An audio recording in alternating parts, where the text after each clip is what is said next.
There is nothing quite as dreadful as waking up every day and wondering what the fuck you're doing with your life. I've been there many times, and trust me, I know how conflicting it feels when you hate what you do for a living, but you need the money for a living. Awful as it may be, I'm not here with an invitation to a pity party, and you shouldn't accept such invitations as well. Instead, I want to offer some of my perspectives about how I managed my feelings at work, and ideally offer you with some solutions so you can shift into a space of love. First, let's get the practical things out of the way. And I bring this up only because when I was in a place where I was waking up feeling shitty and then going to bed exhausted from a whole day of work, I didn't have the bandwidth to think about how I can reasonably change my circumstances. So I made some pretty rash decisions back then that I do not recommend. So before you throw the letter, I think it would be practical to identify why exactly you hate your job. And it's a really simple question, but a great one to start. Is it because you don't like the people that you work with? Are you in a toxic environment? Do you just not like the nature of your job itself? Or do you feel that the 9-to-5 lifestyle is just not for you and you want to do something different? This was the clarity of thought that I did not even have back then when I was in that cycle of work, sleep, rinse and repeat. Your answer to this question will help you identify what your next step should be, whether it be changing jobs or changing careers into a different skill set altogether, or starting a side hustle so you can pave the way to full-time entrepreneurship. So with this out of the way, let us examine closer this feeling of hating your job more closely. I think that one of the main issues that a lot of us face is a disconnection between our inner reality and external reality. And what I mean by that is that you may have an inner desire of a life that is peaceful, wealthy, and fulfilling, and yet externally you are surrounded by stress, financial lack, and discontent. It is a deep misalignment between what you envision your life to be and where it appears to be heading right now. The thing is though, I think many of us did not really know what we want in our lives until we felt the contrast between our inner ideals and external circumstances. For me, at least, I don't remember thinking very deeply about my purpose in uni. I just applied for jobs and went to work because that was what everyone around me was doing, and so I did it too. It was definitely something I took for granted. And because of that, it's no surprise that I had a really confusing start to my adult life. It is with this contrast that you now know what you want and what you don't want.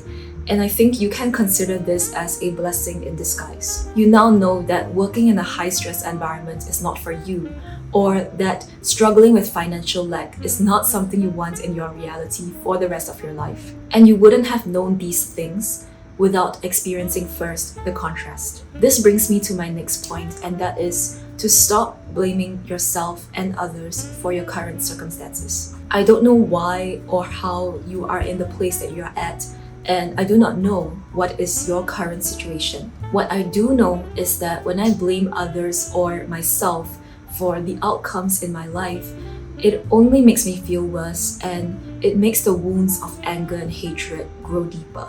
This conversation about blame and responsibility can be quite a contentious one on the internet. I'm not saying that if somebody treats you unfairly, you should somehow take the responsibility because your thoughts create your reality, which is a phrase that goes around quite often in spiritual and self-help circles. What I am saying though is that responsibility, which is one's ability to respond, creates way more solutions than blame and finger pointing. Because honestly, what good does it do if you blame yourself for not studying hard enough, or not taking the right degree at uni, or just for some choice that you made in the past? And what good does it do if you blame these corporate overlords for your current circumstances? Sure, there are many companies with unfair standards, but you don't have to work there. I look at it this way. When I'm on my deathbed, I don't want to be in a place where I am blaming my manager because they ruined my life. I know it can be a little bit morbid to think about it this way, but death always brings in a perspective that changes the way I look at my current reality. So if you are in a sticky situation where you don't like what you're doing, but you do need the finances to sustain your life, respond to it differently by taking control of your life rather than giving away this control to the past or somebody else through blame. Another hard truth about transmuting the energy of hate to love is to stop feeding the hate. I once worked in a team where we all bonded together because of how much we disliked the other people that we worked with. And we got so close to each other over this shared dislike of the company that we would spend every lunchtime together, have dinner at least once a week, and even spend weekends together just doing things and complaining about work. And you know it's no small feat to meet up with your colleagues after work, so we were tight. If you want to change your life and stop hating what you do, then stop feeding the hate with gossip, judgment, and negativity. What I have found to be way more effective is to find constructive ways where you can release the tension and negativity from work. It can be as simple as grounding in nature, watching a funny movie, or going to therapy for more deep-set wounds. Either which way, releasing these intense emotions like hate or deep frustration, rather than fueling it, creates space for new things to enter into your life. And you get to decide what this is, whether that is peace, love, harmony, or fulfillment. You choose. It does take mental and emotional discipline to not dwell on the terrible things that happen to you at work. In my own experience, I have never achieved such discipline by putting a positive blanket over everything and trying my best to not see the bad shit that's happening or pretending that everything is fine when it's not. I've always found that being honest to myself, acknowledging my feelings, and then letting them go in a healthy manner allows me to come back into a state of harmony so that I can become a better captain for my life. If you're with me so far about taking charge of your thoughts and feelings around your current situation at work, then it's time to create the life that you desire.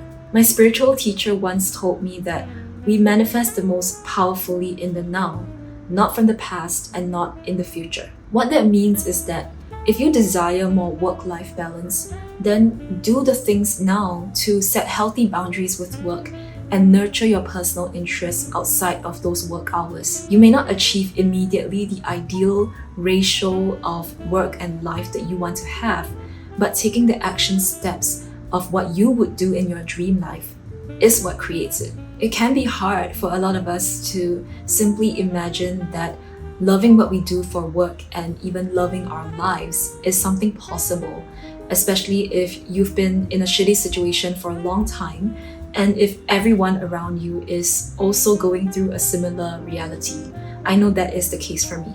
My thoughts on creating a happy work life is this: depending on our jobs to make us happy is as unrealistic as depending on a partner to make us feel loved. We know that such dependence can lead to codependency and unhealthy attachments, so we fight to keep our independence in relationships. And I think the same goes for relationships at work too. We can't expect the people, managers, bosses, corporate organizations that we have professional relationships with to give us the fulfillment that we seek. That is up to us to create and up to us to decide what it looks like. Even if you want to be an employee, how your work life is going to be is still up to you. You need to, and you do get to decide what kind of environments you want to work in and how you want to be treated at work. I'm not gonna lie, it's not easy to be an independent leader of one's own life. It can be exhausting and counterintuitive almost to say that I want my life to go my way. The thing though is that this is a skill that can be built up over time. And just like any skill, once you overcome the initial learning curve, it will become easier, and one day it will be second nature for you to wake up and say that I'm excited about what's going to happen today for me. How did you like this video and did it resonate with you? Let me know in the comment section below. I would love to hear from you. Thank you so much for watching, and if you did enjoy this video, please do subscribe and give this video a thumbs up. Lastly, I want to thank you for being here and for being you, and I look forward to seeing you guys in a future video. Bye!